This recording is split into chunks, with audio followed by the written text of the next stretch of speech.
شاہ محمود قریشی صاحب. وزیر خارجہ صاحب بہت شکریہ پروگرام میں شرکت کرنے کا. پاکستان ایک ایٹمی ریاست اور آج 28 مئی 1998 کے بعد اب جو خطے کے حالات ہیں، اگر آج پاکستان نیوکلیئر ریاست نہ ہوتا تو کیا خطرات ہو سکتے تھے؟ یقیناً سب سے پہلے تو پوری قوم کو مبارکباد پیش کروں گا کہ آج 22 سال کے بعد آپ نے اپنی ایٹمی قوت کا اظہار کیا اور دنیا کو عیاں کیا کہ آپ یہ صلاحیت حاصل کر چکے ہیں. اس میں سب سائنسدانوں کو اور سب ان حکمرانوں کو جنہوں نے مل کر اسے حقیقت بنایا میں مبارکباد پیش کرنا چاہوں گا. دیکھیے اشرف شریف صاحب، آج اگر پاکستان ایٹمی قوت نہ ہوتا تو بھارت کے عزائم جو ہیں اس خطے میں اور جو ان کے ارادے ہیں وہ آپ پر چڑھائی کر چکا ہوتا. رائٹ. فارن منسٹر صاحب، اب بھی جو چائنا کے ساتھ بھارت کی اسکرمشز ہو رہی ہیں، بھارت کے عزائم کیا تھے اور کیا چائنا نے اسے ایفیکٹولی چیک میں ڈالا ہے ابھی؟ دیکھیے بھارت کی جو پالیسیز ہیں بڑی واضح ہوتی چلی جا رہی ہیں اور ان کی پالیسیز سے اس پورے خطے کا جو امن ہے، استحکام ہے، وہ متاثر ہو رہا ہے. آج پہلے پاکستان شکایت کیا کرتا تھا کہ لائن آف کنٹرول پہ خلاف ورزیاں ہو رہی ہیں، سیز فائر وائلیشنز ہو رہی ہیں. آج دنیا دیکھ رہی ہے کہ لائن آف ایکچول کنٹرول پر جو ہندوستان اور چین کے درمیان ہے وہاں تنازع کیوں کر کھڑا ہو گیا، اس کا ذمہ دار کون ہے؟ بھارت جانتے ہوئے کہ یہ ایک متنازع علاقہ ہے، ایک ڈسپیوٹڈ ٹیریٹری ہے. 1962 میں چین کی اور بھارت کی اس پہ چپش ہو چکی ہے. انہوں نے وہاں ناجائز کنسٹرکشنز کا آغاز کیا، سڑکوں کا جال بچھانے کا پلان کیا ہے. سن 2022 تک ان کا ایک منصوبہ ہے جن کو وہ عملی جامہ پہنانا چاہتے ہیں. ایئر سٹرپس کی تعمیر کرنا چاہتے ہیں جو ہرگز چین کو قبول نہیں ہے.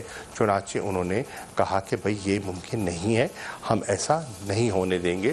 ہاں، آپ ہم سے بات کریں، میکنزمز موجود ہیں اور ان میکنزمز کے ذریعے گفت و شنید سے، کنسلٹیشنز کے ذریعے، ڈائلاگ کے ذریعے ہم مسئلے کو حل کر دیں گے. اگر آپ تصور کرتے ہیں کہ آپ اپنی منمانی مسلط کریں گے تو ہم ایسا نہیں ہونے دیں گے. اور آپ نے دیکھا کہ وہ ایک وہاں جو ایک ٹینشن ہے وہ سامنے آئی ہے اور اس کا ذمہ دار بھارت ہے. رائٹ. فارن منسٹر صاحب، امریکی صدر نے کہا ہے کہ ان کا چین سے بھی رابطہ ہوا ہے، ان کی حکومت کا بھارت سے بھی ہوا ہے، ان دونوں کو ثالثی کی آفر بھی کی ہے. اس سے پہلے وہ پاکستان کو بھی ثالثی کی آفر کر چکے اور مقبوضہ کشمیر کے جو بھارت نے ایک ناجائز اقدام وہاں پہ لیے، تقریباً 300 دن وہاں پہ ہو رہے ہیں. تو امریکی ثالثی کی اس آفر کو آپ چین اور بھارت کے کانٹیکس میں دیکھتے ہیں کہ چائنا امریکن گیمز جو ہیں اور خاص طور پہ جو ایک ویزیبل امریکن بینڈ ہے ٹورڈز انڈیا، جو ان کے ریلیشن شپ ہیں، اور کہا یہ بھی جاتا ہے جو فارن پالیسی اینالسٹ ہیں کہ امریکہ انڈیا کو پراپ اپ کرتا ہے as a balancing power against China in the region. تو اس کو کتنا سیریسلی لیا جائے گا ثالثی کی آفر کو؟